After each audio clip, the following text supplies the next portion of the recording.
Welcome to New York's number 2 sports show. The Rangers beat the Blackhawks 6-2. So, a game against really the worst team in the league. And I guess there could be an argument made to, maybe the Sharks. I guess it'd really be between those two. But the Blackhawks have the least amount of points in the league, lowest points percentage. Rangers did lose to the Blackhawks, so I guess a little more than a month ago, or maybe right around a month ago. But they are able to really thoroughly outplay the Blackhawks in this game. And, um, I don't think it's anything to write home about, but we've seen them struggle, again, against poor competition. So they're able to get it done. Got up to a little bit of a slow start, I guess. But then once once the first period starts moving along a bit and Rangers tied up, it was pretty much smooth sailing from there. We know how the Rangers are when they had those leads, and then at the end of the first period, I believe they're now 12-2 when leading into the first, which is that stat to me is almost more impressive. I think they're 16-1 when leading after 2, which is really good. But I actually think the 12-2 after 1 is even more impressive. Because a lot can happen in 2 periods of action. But and with this team, it's a bit of. It's somewhat of a confidence thing. It's a big mental component to this team where there's a little bit more swagger to them when they have the lead. When they're trailing, it just seems like they don't have that ability, that comeback ability that was so a part of their game is kind of gone. But in this one, let's discuss a few things. Louis Domingue was in that, which was expected. And he played one game for the Rangers last year and won. It was a November game last season, 2023. I think it's Minnesota where he actually played well. Rangers won a close, low-scoring game at home. This one, Rangers gave him a lot of goal support, and Domingue came in there and did the job. And, I don't know at this point. The Rangers don't have back-to-backs coming up, so I don't know that we'll see Domingue necessarily again, possibly. Like if Shesterkin's going to be back soon, and I think he's actually technically eligible to return against the Stars on Tuesday, but there's been no information. I don't know. My guess would be that Shesterkin won't play that game, but you hope he's not out long term. Either way, Domingue in one spot start helps the Rangers get a win, and he played pretty well doing it. He's not really a big storyline here just because of the fact the Rangers scored a lot of goals. He wasn't overly tested, but thought he did all right.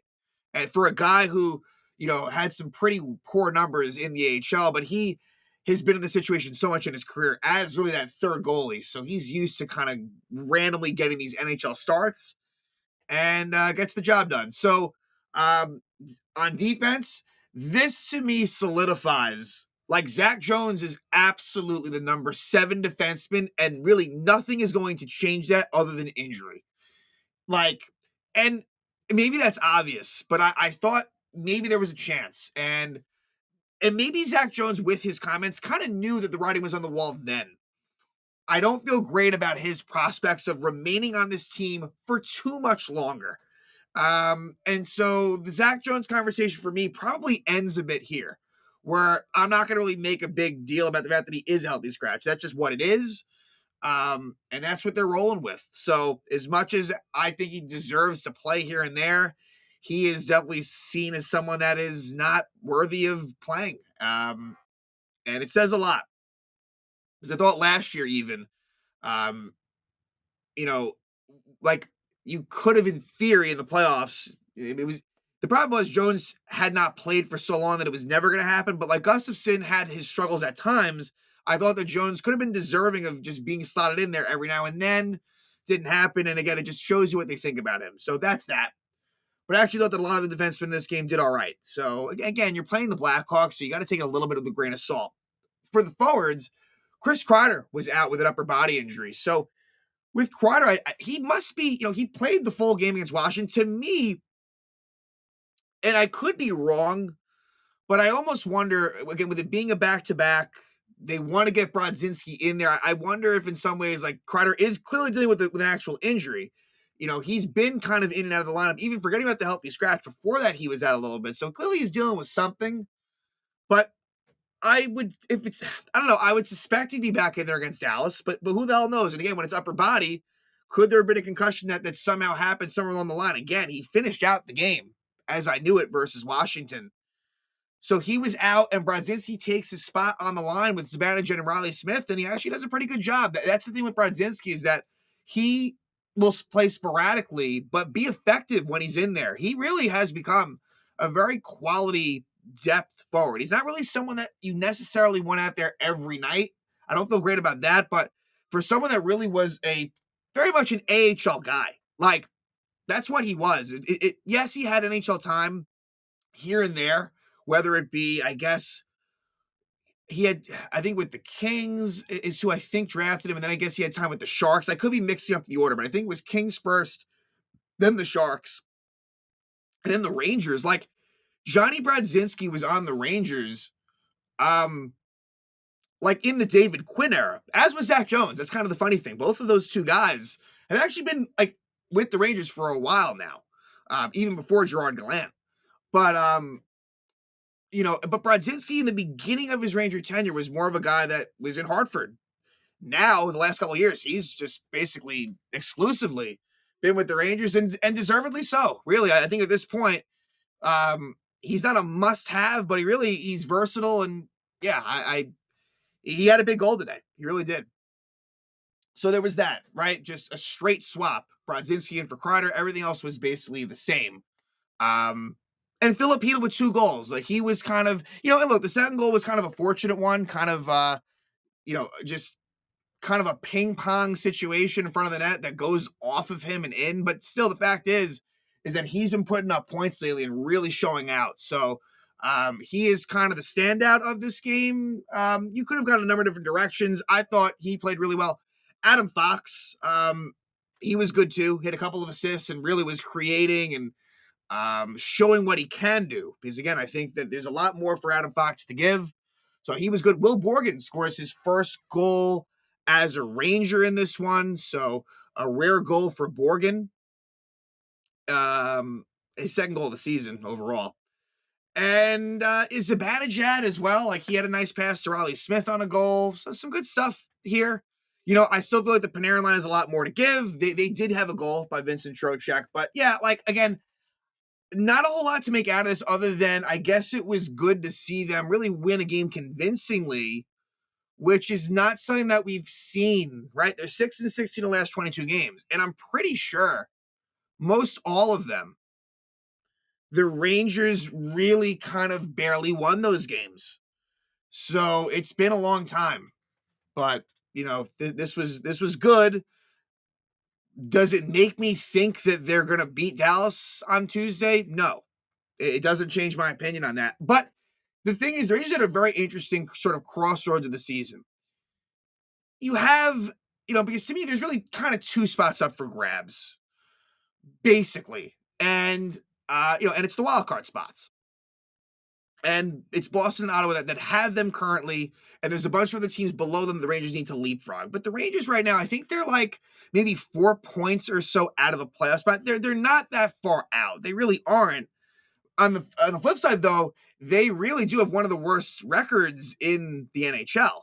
Like, they're right in that kind of in between where you're somewhat not far out of the playoffs, but you're also, I'm not really talking about the Chicago and San Jose's of the world. I'm talking about more of the other teams where really Rangers are a couple losses straight away from being like having the 4th or 5th worst record in the league. That's what we're talking about here. Out of 32 teams. So this is a point in time where the Rangers can declare themselves, and you have about 2 months until the trade deadline. What are they going to do? And for me, again, I don't have a whole lot of optimism for them to turn things around. But they have a chance, and they need to do something about it coming up here. But this was a game that, again, the Rangers really dominated, I would say. In net for the Blackhawks was Soderblom, who I believe was in there and got the win against the Rangers at Madison Square Garden. But in this one, he did not fare as well. But for Chicago, starts out pretty well, actually. And the one penalty that's crazy, this game had like basically no penalties. The one that was taken was right away by Vincent Trocheck. At 1:13, he trips Wyatt Kaiser. And the Rangers kill that one off. There would not be, because I may forget to mention it, There was not another penalty in this game until 1946 to the third, where Vakanainen and Craig Smith went off for matching minors, where things got a little bit testy at the end, out of nowhere, really. And good for Vakanainen for sticking up for himself. But I may forget to mention that. But yeah, like this was a game just even strength basically the whole way. Rangers call up that first penalty. And then at 5:37, Tyler Bertuzzi scores his 14th goal of the season from Connor Bedard. I believe Bedard has a pretty long point streak going. So he looks like he's going to be a stud. Number one overall pick. It's tough that the Rangers with Lafreniere, who, is capable of being a big time player, but it just doesn't seem like he's necessarily as great as these other number one overall picks. Anyway, Bertuzzi gets that goal, and I believe Bertuzzi scored in that game against the Rangers at Madison Square Garden on December 9th.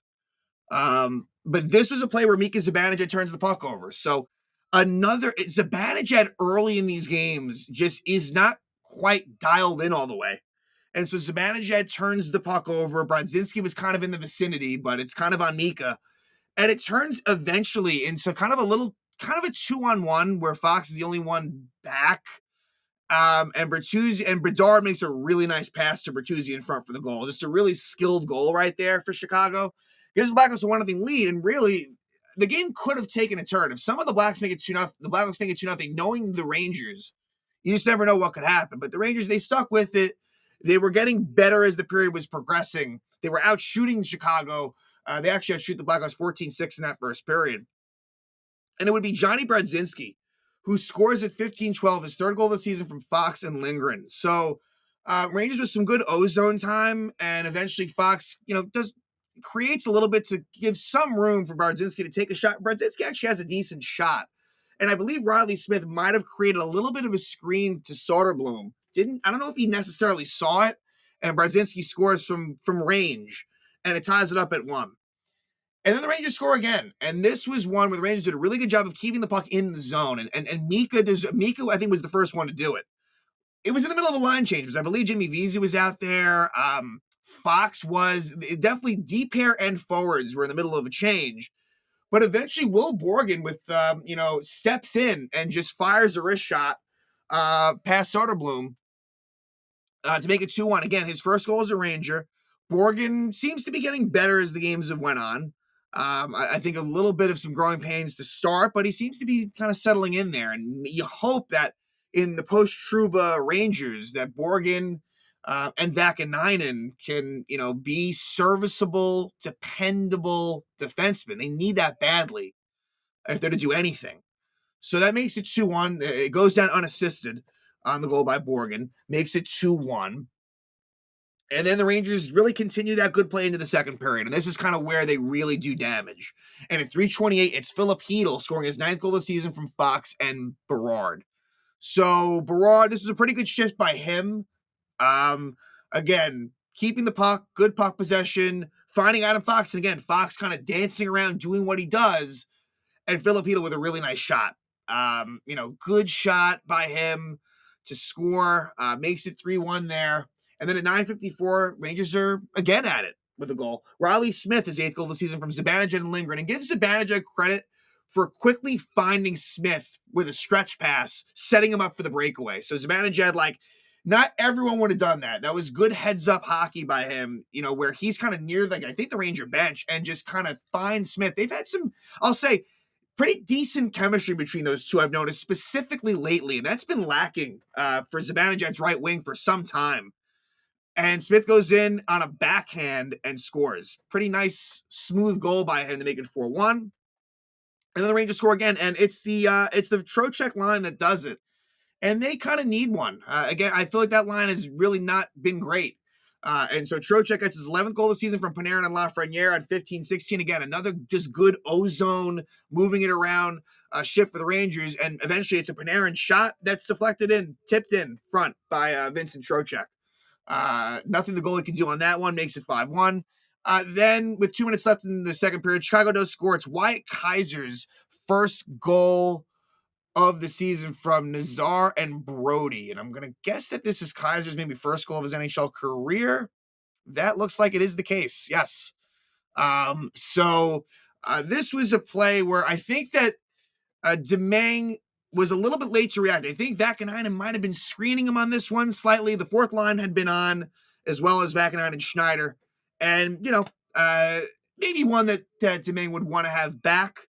Beat him glove side, but either way, Rangers were in pretty good control of this game. It's 5-2 heading to the third, and the Rangers score once more. And it's Filip Chytil's second goal of the game, 10th of the season from Miller and Berard. A very innocent-looking floater of a shot from Miller at the point, and it kind of just pinballs around, I think, off of Chytil's backside and in. So in good position, makes it happen, makes it 6-2 Rangers, and they win by that score. So they go to 18-20-1, which is still not good. Like I've said, I'm still keeping track, and unless the Rangers reel something off, then I'll stop saying it. But 6-16 in the last 22 games. They've still yet to win consecutive games. They'll look to do it against Dallas again for the first time since about mid-November, that they would win 2 games in a row. It's going to be a good test. They did beat Dallas in Dallas with an amazing performance by Igor Shesterkin. Stars are coming off of it was either an OT or a shootout win. I think it might have been OT.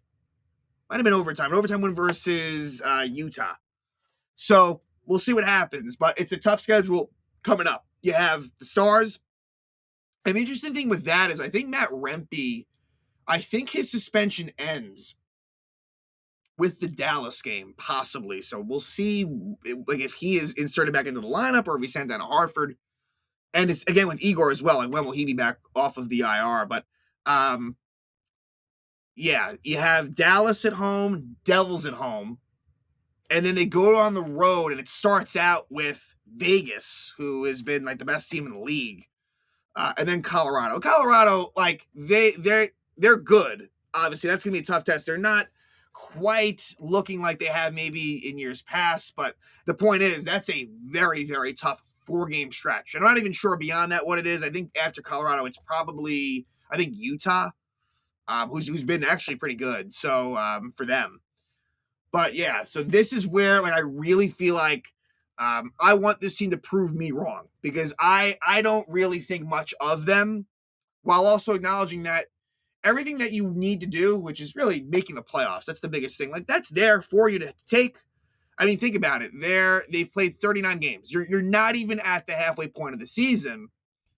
And, you can be a prisoner of the moment. And I try to be objective and look at it for what it is. And I simply don't think that this is a team that is all that good, honestly. Like obviously, they're not as bad as they've been. And there's a lot of talent, and if they're operating on all cylinders, like, they can be dangerous. I think what helps the Rangers is the fact that, again, you have, like, the back end of the Eastern Conference playoff picture is pretty weak. Like, Boston really is not as good as they've been in years past, and Ottawa's a team that hasn't been in the playoffs in a long time. So it's tough to fully be like, okay, hey, they're just going to make it. So the Rangers, by just looking at them purely on paper and what their resume has been in years past, you think, okay, yeah, it's reasonable for them to get it done. I still haven't seen anything to tell me that they're ready to take that jump based on this season. So Rangers are able to avoid losing the back-to-back matinee national TV games. They do get the win against the Chicago Blackhawks. They win 6-2, and now they will head home to start a pretty important stretch. And it'll start out with a game Tuesday night against the Dallas Stars.